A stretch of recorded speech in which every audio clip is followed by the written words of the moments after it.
গত রাত থেকে টানা বর্ষণের ফলে যেমনটি দেখছেন সোমেশ্বরী নদীতে পাহাড়ি ঢল এসেছে।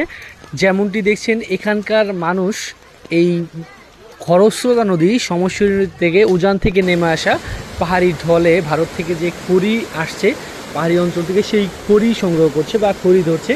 এই পাহাড়ি ঢলের স্রোতে প্রবল স্রোতের সাথে যুদ্ধ করে তাদের এই খড়ি ধরার যে প্রবণতা, এটি এই অঞ্চলের মানুষের একটি দুঃসাহসিকতা এবং এটি একটি বাজে কাজ। যেমন এই পাহাড়ি ঢলের খড়ি ধরতে গিয়ে প্রতি বছরই কিন্তু আমাদের ঝিনাইগাতির বিভিন্ন এলাকায় বিভিন্ন রকম ক্ষতি হয় বা অনেকের জীবনও চলে যায়।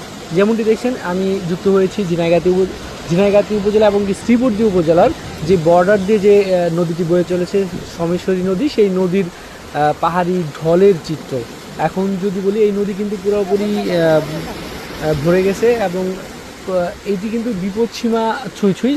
অল্প কিছুক্ষণের মধ্যে যদি আরও বৃষ্টি হয়, উজানে যদি আরও বৃষ্টি হয় তাহলে কিন্তু বিপদসীমা অতিক্রম করবে, এমনটি কিন্তু আমরা বিগত সময়ে দেখেছি। এই সোমেশ্বরী নদীর বর্তমান পরিস্থিতি ভিডিওটি সংগ্রহ করেছি বালিজুরি বাজার থেকে এবং বালিজুরি বাজারের যে লিমন, আমার ফ্রেন্ড লিমন ডাক্তার, তার ফেসবুক আইডি থেকে।